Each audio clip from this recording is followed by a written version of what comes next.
जर तुम्ही भगवद्गीता, ज्ञानेश्वरी, गुरुचरित्र किंवा कोणताही धार्मिक ग्रंथ मनापासून वाचत असाल तर तुमच्या आयुष्यात एक शांत पण मोठा बदल सुरू होतो. चुकीची माणसं, खोटं बोलणारे लोक आणि त्यांच्या बोलण्यामागचा हेतू तुम्हाला हळूहळू कळायला लागतो आणि सगळ्यात महत्त्वाचं म्हणजे तुम्हाला कोणीही सहज फसवू शकत नाही. नमस्कार स्वामी भक्त हो, तुमचं आपल्या चॅनलमध्ये मनापासून स्वागत आहे. स्वामी समर्थ म्हणतात, भिवू नकोस, मी तुझ्या पाठीशी आहे. पण ही एक ओळ फक्त ऐकण्यासाठी नाही तर ती जगण्यासाठी आहे. आज आपण अशी गोष्ट समजून घेणार आहोत जी तुमच्या आयुष्याकडे पाहण्याची दृष्टीच बदलू शकते. बघा, भगवद्गीता असो, ज्ञानेश्वरी असो, गुरुचरित्र असो किंवा कुठलाही आध्यात्मिक ग्रंथ असो, हे फक्त ग्रंथ नाहीत, हे आपल्या आयुष्याला दिशा देणारे मार्गदर्शक आहेत. जेव्हा तुम्ही हे ग्रंथ फक्त वाचत नाही तर त्यातलं समजून घेण्याचा प्रयत्न करता, तेव्हा तुमच्यात एक शांत बदल सुरू होतो. हा बदल अचानक होत नाही, तो हळूहळू घडतो. पण एकदा तो सुरू झाला ना की तुमचं आयुष्य बदलायला लागतं. आधी तुम्ही लोकांच्या बोलण्यावर विश्वास ठेवायचात, आता तुम्ही त्यांच्या हेतूवर लक्ष देता. आधी कोणी गोड बोललं की तुम्ही लगेच जवळ जायचात, आता तुम्ही थांबता, निरीक्षण करता, समजून घेता आणि मगच कोणाला मनात जागा देता. हीच खरी बदलाची सुरुवात असते.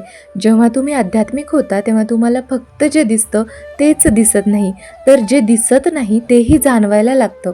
कोणाचं बोलणं खरं आहे आणि कोण फक्त आपला स्वार्थ साधतंय हे तुम्हाला आतून कळायला लागतं आणि हीच खरी शक्ती आहे. आता एक खूप महत्त्वाची गोष्ट, जर तुम्ही धार्मिक ग्रंथाचं वाचन करत असाल तर तुमचं मन हळूहळू शांत होतं आणि जेव्हा मन शांत होतं तेव्हा तुम्हाला परिस्थिती स्पष्ट दिसायला लागते. एखादी गोष्ट चुकीच्या दिशेने चालली आहे हे तुम्हाला आधीच जाणवतं. एखादा निर्णय पुढे जाऊन तुमच्यासाठी योग्य आहे की नाही हे तुम्हाला आधीच समजतं. एखादा माणूस तुमच्यासाठी योग्य नाही हेही तुम्हाला सुरुवातीलाच कळायला लागतं. यालाच म्हणतात आतून मिळणारा इशारा. ही काही जादू नाही, ही तुमच्या वाढलेल्या जागरूकतेची खूण आहे. भगवद्गीतेमध्येही सांगितलं आहे की जो मनावर नियंत्रण ठेवतो तो योग्य निर्णय घेतो. ज्ञानेश्वरीत सांगितलं आहे की शांत मनाला सत्य स्पष्ट दिसतं. गुरुचरित्रात सांगितलं आहे की श्रद्धा आणि विवेक दोन्ही आवश्यक आहेत. म्हणूनच जेव्हा तुम्ही हे सगळं आयुष्यात आणता तेव्हा तुम्ही भावनेत वाहत नाही, तुम्ही विचार करता, थांबता आणि मग निर्णय घेता. आणि म्हणूनच तुम्ही चुकीच्या लोकांपासून दूर राहता. तुम्हाला कोणीही सहज फसवू शकत नाही, तुम्हाला कोणीही सहज मॅन्युप्युलेट करू शकत नाही.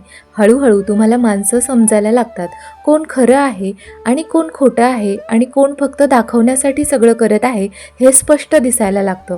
तुम्ही कुठेही जाता, एखाद्या ठिकाणी, एखाद्या घरात, तुम्हाला लगेच त्या जागेचं वातावरण जाणवतं. तिथे शांती आहे का की अस्वस्थता आहे हे तुम्हाला आतून समजतं, कारण तुमचं मन आता जागं झालेलं असतं आणि जागृत मन कधीच चुकीचा मार्ग दाखवत नाही.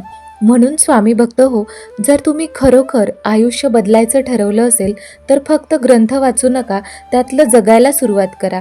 एकदा तुम्ही स्वतःला ओळखायला लागलात ना की जग तुमच्यासमोर स्पष्ट होईल आणि मग ना तुम्ही सहज फसवू शकाल ना कोणी तुम्हाला फसवू शकेल. आणि सगळ्यात महत्त्वाची गोष्ट, तुमच्यावर परमेश्वराचा आशीर्वाद कायम राहील. मित्रांनो, जर हा विचार तुमच्या मनाला स्पर्श करून गेला असेल तर ह्या व्हिडिओला एक लाईक नक्की करा आणि अशाच आध्यात्मिक विचारांसाठी आणि आपल्या स्वामी परिवाराचा भाग बनण्यासाठी चॅनलला नक्की सबस्क्राईब करा. तुमच्या अनुभवांबद्दल कमेंटमध्ये नक्की लिहा. श्री स्वामी समर्थ.